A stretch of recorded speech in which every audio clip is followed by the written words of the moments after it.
Welcome to everyone in our channel. My name is Mohammad Shamsun Momen. आज हम real analysis में limit point of a set की एक थ्योरम डिस्कस करेंगे। थ्योरम का स्टेटमेंट कुछ यूं है: let S be a non empty subset of real number and P is any real number, then p is a limit point of s if and only if every neighborhood of p contains infinitely many points of s। कहते हैं अगर s हमारे पास एक non empty subset of real number है और p any real number है, तो इस p को हम इस s सेट की लिमिट पॉइंट करेंगे अगर p की एवरी नेबरहुड s की इनफाइनाइटली मेनी पॉइंट्स कंटेन करेगा। ठीक है, इस थ्योरम को अभी हम प्रूव करेंगे। ठीक है, तो यहाँ पे इस थ्योरम में इफ एंड ओनली इफ इस्तेमाल हुआ है। तो इस थ्योरम की डायरेक्ट पार्ट है और कन्वर्स पार्ट है। तो सबसे पहले हम डायरेक्ट पार्ट को प्रूव करेंगे, फिर कन्वर्स। ठीक है, तो फर्स्ट ऑफ ऑल हम ये सपोज करते हैं ये वाला कि let P is the limit point of S, और इस हमने ये नीचे वाला प्रूव करना है। ठीक है, तो चलो स्टार्ट करते हैं। Let P is the limit, P is the limit point of S। हमने मान लिया कि P क्या है, लिमिट पॉइंट है S का। ये हमने सपोज कर दिया और हमने प्रूव क्या करना है। we need to prove that every neighborhood of P contains infinitely many points of S। हमने ये प्रूव करना है। ठीक है, तो चलो इसको प्रूव करने के लिए सबसे पहले हम late del greater than 0 and neighborhood of P and del is any arbitrary neighborhood of P। हमने कंसीडर कर दिया कि डेल ग्रेटर देन 0 एक पॉजिटिव रियल नंबर है। हमने डेल को एक पॉजिटिव रियल नंबर लिया है। ये एनी रियल नंबर हो सकता है, मतलब ग्रेटर देन 0। ठीक है, और ये हमने p की आर्बिट्री नेबरहुड लिया है फॉर डेल ग्रेटर देन 0। तो इस p की मतलब एनी नेबरहुड हो सकता है del for del greater than 0। हमने इसको एक आर्बिट्री नेबरहुड लिया है। ठीक है, तो we need to show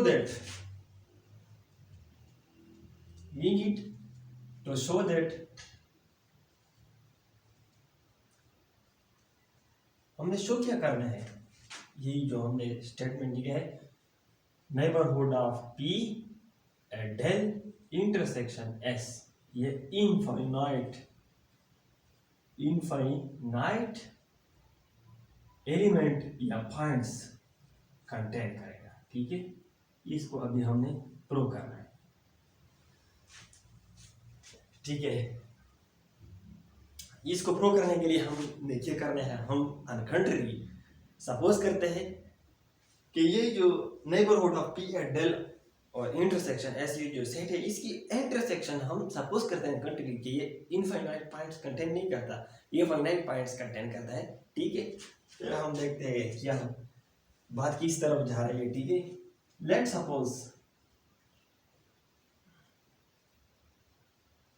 on contrary that ये नेबरहुड जो है, neighbourhood of P at del intersection S ये फाइनाइट पॉइंट कंटेन करता है।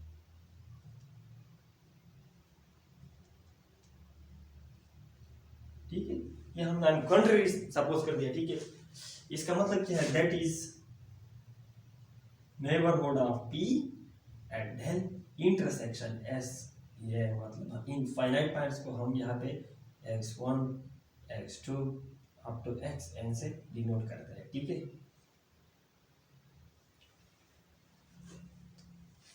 अब हम एक आवर रियल नंबर जो है डिफाइन करते हैं, इसको एप्सिलॉन से डिनोट करते हैं अपनी मकसद के लिए, ठीक है। Let epsilon is equal to minimum of p minus x1 absolute p minus x2 absolute up to p minus xn।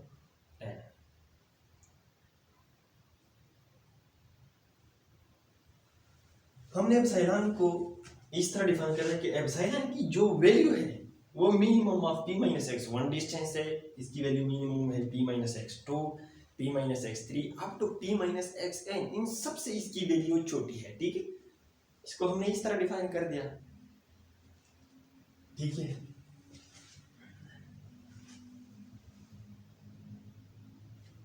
Epsilon को हम इस तरह भी लिख सकते हैं, epsilon is equal to minimum of p minus xi where I run from 1 up to n, ये epsilon.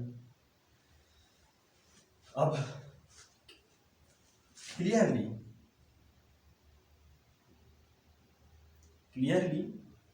neighborhood of p at epsilon is also a neighborhood of p। Neighbourhood of p at epsilon, ये भी p का neighbourhood होगा, क्यों? क्योंकि हमने यहाँ पे कंसीडर किया था कि neighbourhood of p at del, ये इन ऑर्बिटरी नेबरहुड है p का, और यहाँ पे डेल क्या है? पॉजिटिव रियल नंबर है ग्रेटर देन 0, तो यहाँ पे एप्सिलॉन जो है ये एक रियल नंबर है और ग्रेटर देन 0 है। क्यों? क्योंकि हमें इसको इस तरह डिफाइन किया है कि एप्सिलॉन की जो वैल्यू है minimum of p minus x1 distance, p minus x2 distance and up to p minus xn distance, ठीक है। तो ये भी p का नेबरहुड हो सकते हैं क्योंकि एप्सिलॉन भी एक रियल नंबर है, तो और हमने कहा कि फॉर डेल ग्रेटर देन 0, तो ये भी मतलब एक रियल नंबर है, तो ये भी हम इसकी नेबरहुड ले सकते हैं, नेबरहुड एप्सिलॉन ले सकते हैं p के। और इसके बाद और ये यहाँ पे मैं आप लोगों के लिए थोड़ा शो करना चाहता हूँ, मैं भूल गया था, ठीक है। ये neighbourhood of p at epsilon ये इस तरह हमने इसको ओपन नेबरहुड अपने मकसद के लिए लेते हैं, p minus epsilon p plus epsilon is also a neighbourhood of p, ठीक है। इसके बाद clearly neighbourhood of p at epsilon, ये जो neighbourhood contains no element of s, ये s की कोई एलिमेंट कंटेन नहीं करता। मैं आप लोगों को ये समझाने के लिए आप लोगों को एक रफली एक ग्राफ ड्रॉ करता हूँ, ठीक है, आप लोगों को समझाने के लिए जस्ट, ठीक है। तो यहाँ पे मैं एक फर्ज करिए एक हमारे पास रियल लाइन है, ठीक है, यहाँ पे पॉइंट p है। लेट सपोज मैं आप लोगों को रफली यहाँ पे लेट सपोज x1 है, यहाँ पे x2 है, यहाँ पे x3 है, यहाँ पे x4 है। अब तो xn मतलब इस तरह लाई करता है, ठीक है, इस रियल लाइन पे, ठीक है। तो हमने जो एप्सिलॉन डिफाइन किया था, हमने कहा था कि एप्सिलॉन की जो वैल्यू है वो p माइनस x1 डिस्टेंस है, p माइनस x2 डिस्टेंस है, p minus x3, p minus x4 up to p minus xn, इन सब डिस्टेंस से इसकी वैल्यू क्या है? कम है। हमने इस तरह डिफाइन किया है, ठीक है। अगर हम इस p की एप्सिलॉन फर्ज करें नेबरहुड ले ले, ठीक है, नेबरहुड में, ठीक है, फर्ज करें मैंने यहाँ पे लिया, ठीक है, इस तरह p minus epsilon p plus epsilon, तो ये जो नेबरहुड होगा p का, इसमें s का कोई एलिमेंट लाई नहीं करेगा। क्यों? क्योंकि हमने एप्सिलॉन को इस तरह डिफाइन किया है कि ये एप्सिलॉन जो है इसकी value x1, x2, x3, x4 और p, इसके दरमियान जो डिस्टेंस है इससे हमने इसकी वैल्यू लेस है। तो मतलब ये नेबरहुड जो होगा इससे ये x1 x2 x3 x4 up to xn ये इसके बाहर लाई करेगा, इसके अंदर लाई नहीं करेगा। और यहाँ पे x1 x2 x3 up to xn ये पॉइंट से s का क्योंकि हमने यहाँ पे लिया है कि इंटरसेक्शन ऑफ कहा intersection of neighbourhood of p del intersection s हमने कंसीडर किया कि ये अनकंट्री, ठीक है, कि x1 x2 up to xn finite है, तो ये इन दोनों की इंटरसेक्शन है, तो ये x1 x2 up to xn ये इस नेबरहुड में भी लाई करेगा क्योंकि इंटरसेक्शन में है, ठीक है, और s में, तो ये मतलब इसके भी एलिमेंट है और s के भी एलिमेंट है, तो ये s के एलिमेंट है और ये s के एलिमेंट इस नेबरहुड में लाई नहीं करता है, ये क्लियर है, ऑब्वियसली है, ठीक है, इसमें आप लोगों ने कंफ्यूज नहीं होना है। ओके, तो ये जो नेबरहुड है p का एट एप्सिलॉन s की कोई एलिमेंट कंटेन नहीं करता, तो इसको हम इस तरह भी लिख सकते हैं, neighbourhood of p at epsilon minus, इससे हम एक पॉइंट निकालते हैं, ठीक है, पॉइंट p को हमने इससे निकाल दिया,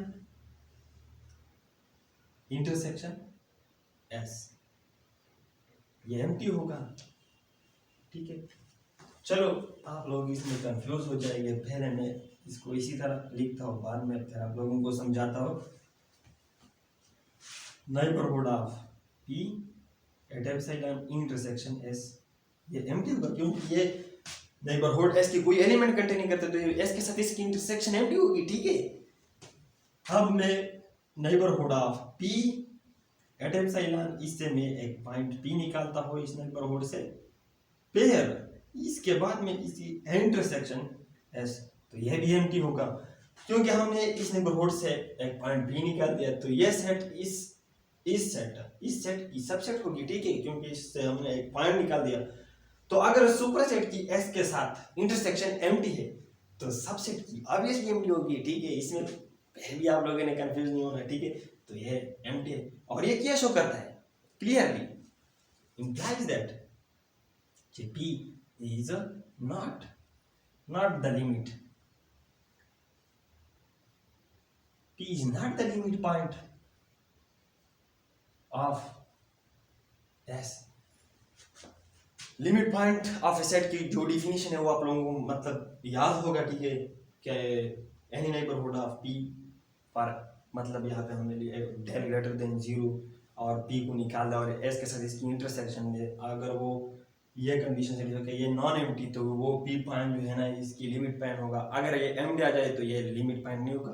तो ये इंप्लाइज करते हैं कि ये p लिमिट पॉइंट नहीं है इस s का, और हमने सपोज किया था कि let p is the limit point of s, तो यह तो कंट्रडिक्शन है, which contradicts our supposition, which contradicts, और ये कंट्रडिक्शन क्यों राइज हो गया, due to our wrong supposition, जो हमने रॉन्ग सपोजिशन किया था, जो हमने अनकंट्रोल किया था कि neighbourhood of p del intersection s ये इनफाइनाइट पॉइंट्स कंटेन नहीं करेगा बल्कि फाइनाइट पॉइंट्स कंटेन करेगा, ठीक है, जो हमने अनकंट्रोल लिया था, और ये हमने जो रॉन्ग सपोजिशन किया था इस वजह से यहाँ पे हम कंट्रडिक्शन पे पहुंचे। तो हम अब एक्सेप्ट करते हैं कि neighbourhood of p at del intersection s ये इनफाइनाइट पॉइंट्स कंटेन करेगा, ठीक है। अगर आप लोग इसे स्क्रीनशॉट लेना चाहते हैं तो ले ले। तो ये था इस थ्योरम की डायरेक्ट पार्ट। अब हमने क्या करना है, कन्वर्स पार्ट को प्रूव करना है। तो हमारे पास स्पेस नहीं है, मैं इसको मिटाना चाहता हूं, ठीक है।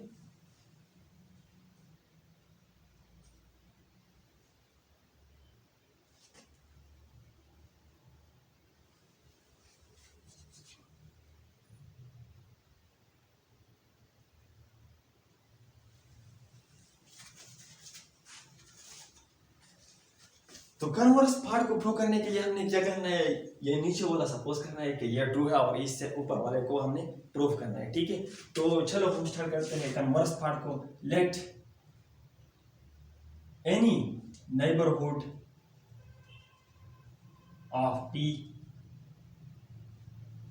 contains infinite points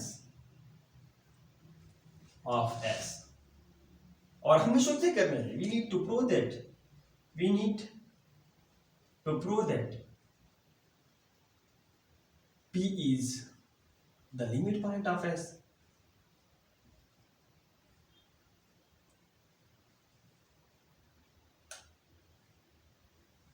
of S हमें यह प्रूव करना है, ठीक है। इसको प्रूव करने के लिए हम क्या करते हैं, फर्स्ट ऑफ ऑल हम सपोज करते हैं let del greater than 0 and positive real number है greater than 0 and neighbourhood of P at del is any arbitrary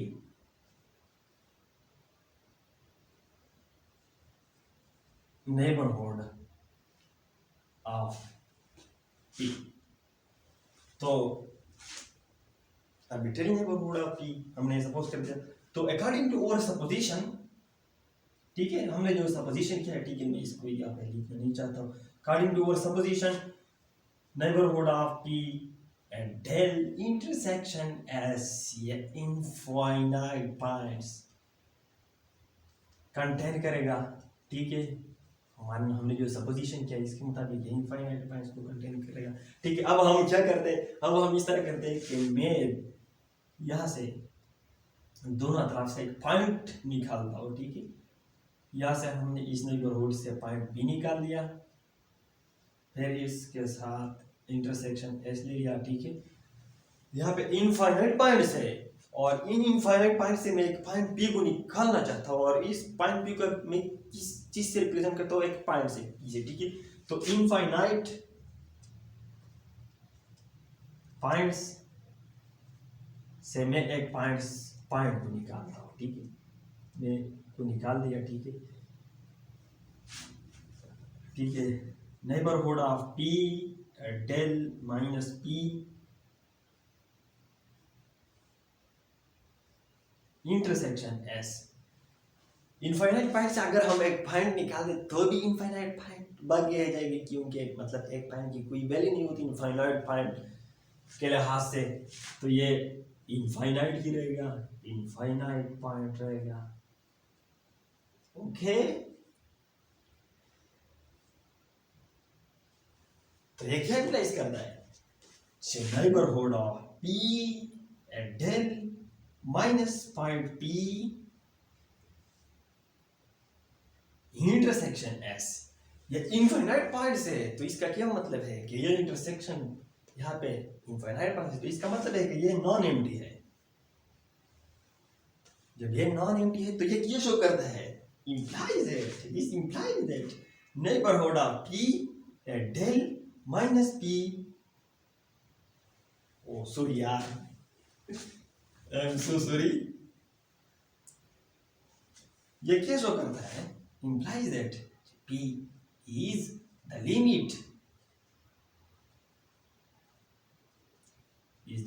point of S, क्योंकि ये लिमिट पॉइंट की डिफिनेशन है, तो ये इंप्लाइज करते हैं कि P is the limit point of S।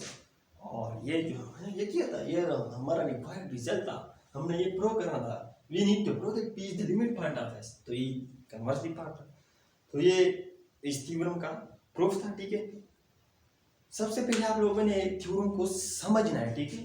अगर कोई स्क्रीनशॉट लेना चाहते हैं, ठीक है, तो सबसे पहले आप लोगों ने थ्योरम को समझना है कि थ्योरम में क्या कुछ कह रहा है, क्या कुछ चाहता है, ठीक है। इसके बाद हमारे पास साथ मतलब इस तरह लड़के भी होते हैं कि वो अगर आप इससे पूछे कि थ्योरम आपको आता है, कहते हैं नहीं, फिर जब एग्जाम आ जाते तो इससे पूछे कि ये थ्योरम आपको आता है, कहता है आता तो नहीं, लेकिन मैंने इस पे रट्टा लगा दिया। अगर आप थ्योरम को सही तरह समझे फिर आपके लिए बहुत आसान होगा इस थ्योरम मतलब याद करना, और इस थ्योरम को पेपर में सॉल्व करना बहुत आसान होगा, ठीक है। तो अगर आप लोगों को कहाँ पे कंफ्यूजन हो तो आप लोग कमेंट बॉक्स में, ठीक है, मुझसे पूछ सकते हैं। और इसके अलावा अगर अभी तक आप लोगों ने हमारे चैनल को सब्सक्राइब नहीं किए तो प्लीज़ सब्सक्राइब अवर चैनल और प्रेस द बेल आइकन, और हाँ पोस्ट करो, टेंशन लेने की कोई ज़रूरत नहीं है। Okay, thanks, bye bye, take care.